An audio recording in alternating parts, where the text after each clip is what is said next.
मित्रांनो नमस्कार. कवी प्रविष्य यूट्यूब चॅनलवर आपलं हार्दिक स्वागत. आपण आलो आहोत विजय वसंतराव पाटील यांना भेटायला. त्यांच्या स्वतःच्या कारकिर्दीचे अनेक पैलू, त्यापैकी आपण एक बघितला प्राधिकरण नागरी सुरक्षा कृती समिती, त्याचे ते अध्यक्ष आहेत आणि त्यांच्या कार्याचा थोडक्यात आपण आढावा घेतला. आता दुसरा पैलू म्हणजे ते स्वतः एक पक्षीमित्र आहेत, प्राणीमित्र आहेत, म्हणून त्यांच्या छंदाविषयी त्यांना थोडंसं मी बोलतं करणार आहे.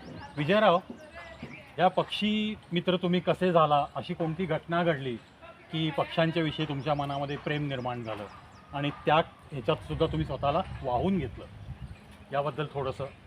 पिंपरी चिंचवडमधलं प्राधिकरण हा विभाग हा उद्यानांचा विभाग असा समजला जातो.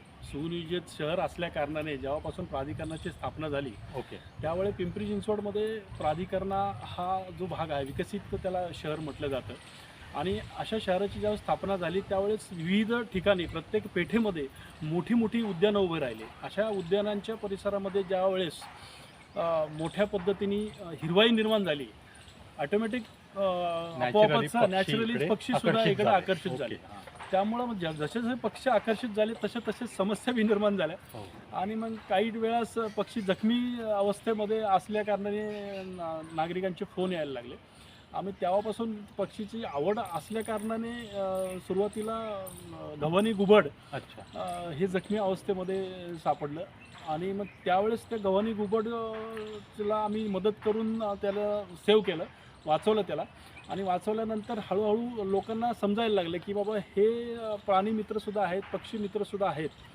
त्यामुळं शहरातनं परिसरातनं लोकांचे फोन कॉल्स अनुषंगाने फोन यायला लागले. आणि कार्याची ही पण व्याप्ती तुमची वाढत गेली. मग काही बदकांचं सुद्धा आम्ही संवर्धन केलं की जे दुर्गा टिकडी म्हणून आहे, दुर्गा उद्यान आहे, त्या ठिकाणी तलाव आहे. त्या तलावामध्ये असे बदकंसुद्धा खूप दिवस हे करत होते. कोरोना काळामध्ये त्यांच्याकडे दुर्लक्ष झालं आणि त्यांना ते जे खाद्य उपलब्ध होत नव्हतं, त्यामुळे ते आजूबाजूच्या वस्तीमध्ये ते बदकं यायला लागली. ओके, त्यावेळेस लोकांना जागरूक करून त्यांना खाण्याची व्यवस्था, त्यांना खाद्य देण्याची व्यवस्था आम्ही सुरू करून जवळजवळ 1.5 वर्ष आम्ही 6 बदकांचं संवर्धन केलं. आजही ते बदक व्यवस्थित मित्रांनो करत आहेत. माणसाला भूक लागली आहे हे सुद्धा न बघणाऱ्या जमान्यामध्ये एखाद्या बदकाला कोरोना काळामुळं तिथं नागरिकांचं येणं जाणं कमी झालं तलावावर आणि मग त्यांना खाद्य मिळत नाही आहे, हे डोक्यात येण्यासाठी सुद्धा कुठंतरी छाताडामध्ये एक हृदय लागतं. आणि असा हा विशाल हृदयाचा माणूस आज आपल्या संपर्कात आला आहे, मी माझं स्वतःचं भाग्य समजतो. आणि पहा, ह्या कोरोनाचा विषय निघाला म्हणून कोरोना काळात सुद्धा आपल्या कृती समितीने मी असं ऐकलेलं आहे की या पिंपरी चिंचवड एरियामध्ये अनंत नागरिकांना तुम्ही मदत केलेली आहे. मग अन्नधान्याची पाकिटं देणं, त्याविषयी थोडंसं आपण विवेचन करा. कोरोना काळामध्ये सर्वात मोठा प्रश्न निर्माण झाला तो पिंपरी चिंचवड शहरामध्ये. भारतामध्ये सर्वात जास्त कोरोनाचे आज रुग्ण त्याला कॅटेगरी म्हणायची, रेड झोन म्हणायचे त्या विभागाला. तर असा सगळ्यात मोठा रेड झोन हा पिंपरी चिंचवड होता. आणि त्याच्यामध्ये अनेक नागरिकांना अंत्यविधी करायला खूप अडचणी निर्माण होत होत्या. म्हणून या ठिकाणी वैकुंठ स्मशानभूमी जी आहे निगडीची, या ठिकाणी आम्ही कार्यकर्त्याची नेमणूक केली. आणि महापालिकेच्या जे काय ते रुग्णवाहिकेचे जे काय कर्मचारी होते यांच्या समवेत राहून अंत्यविधी पार पाडण्यासाठी. म्हणजे तसं पाहिलं तर तुम्हाला सुद्धा जीवाची भीती होती, पण तरी सुद्धा ही जी एक तडप असते ना मित्रांनो, समाजसेवेत स्वतःला वाहून घेण्याची, ही तडप असल्याशिवाय कोणतीही संस्था उभी राहत नाही. आणि उगीचंच कुणी कोणाला अध्यक्ष करत नसतं, याचीच मला यांना भेटल्यानंतर, त्यांच्याशी चर्चा केल्यानंतर, विजयसाहेबांशी बऱ्याचशा गोष्टीवर मी चर्चा केली, तेव्हा मला त्यांच्यातला हा अध्यक्षसुद्धा पदोपदी जाणवत गेला.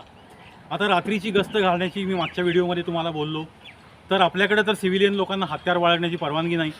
तर मी त्यांना आता असं विचारतोय की रात्रीची गस्त घालताना मग हे दरोडेखोर ते अटॅकिंगच्या मूडमध्ये असतात, असं काही तुमच्यावर कधी अटॅक झाला किंवा काही अशा गँगला तुम्ही कोणी पकडून दिलं पोलिसांकडं, त्यानंतर तुम्हाला काही धोका निर्माण झाला, असा काही अनुभव तुम्हाला आला का? हो, एका रात्र गस्त करत असताना आम्हाला एक 3-4 जणांची टोळी दिसली आणि त्यांनी मोटरसायकली त्यावेळेस चोरलेला आम्हाला लक्षात आलं की बाबा ही संदिग्ध लोक आहेत. असं करून आम्ही तातडीने पोलिसांना त्या बाबतीत कळवलं. पोलीस कर्मचाऱ्यांच्या समवेत त्यांना पकडलंसुद्धा. ओके. आणि अशा वेळेस काही जण पळून जायचा प्रयत्न केला, तेव्हा झटापटही झाली. अशा वेळेत आमच्या कार्यकर्त्यांनी अतिशय धैर्याने ओके. त्यांचा सामना करत त्यांना पकडून पोलिसांना योग्य त्या पकडून दिलं, पोलिसांच्या पकडून स्वाधीन केलं. स्वाधीन केलं.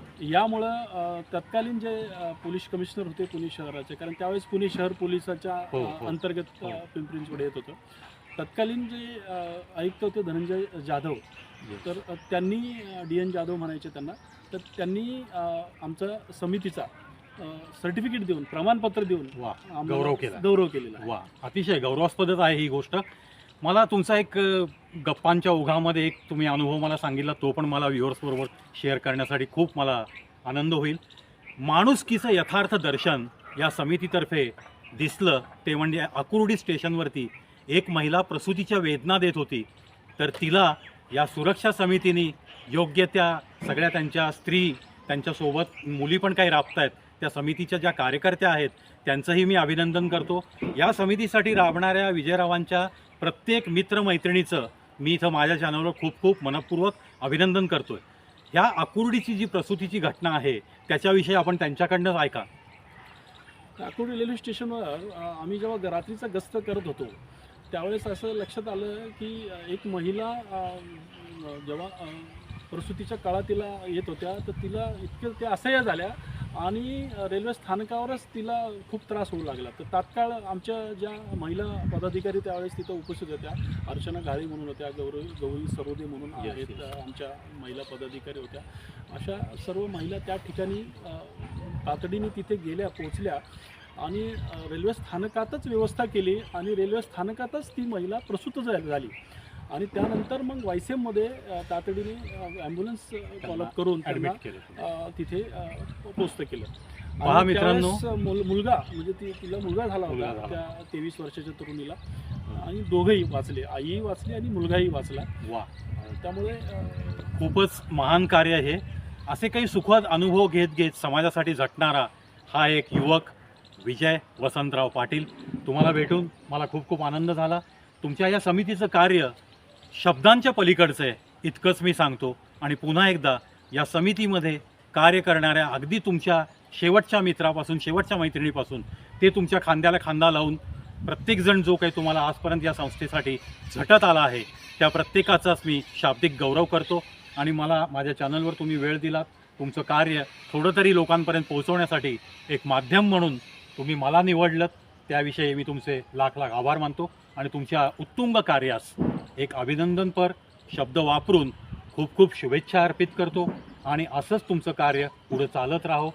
या जगामध्ये समस्या प्रत्येकाला आहेत, पण प्रत्येक माणसाला समस्येचं निराकरण करण्यासाठी योग्य त्या व्यक्ती सापडत नाहीत, तो पोहोचू शकत नाही. अशा वेळेस ही समिती धावून जाते हे पाहून मला खरोखर खूप आनंद वाटला. आणि तुमच्या 50 शाखा आहेत ना, त्या लवकरात लवकर 100 शाखांपर्यंत तुम्ही मजल मारावी. याच विजयसाहेब, अध्यक्ष, प्राधिकरण नागरी सुरक्षा कृती समिती, निगडी प्राधिकरण पुणे यांना लाख लाख माझ्या कवी प्रवीश शो यूट्यूब चॅनलतर्फे हार्दिक शुभेच्छा. धन्यवाद.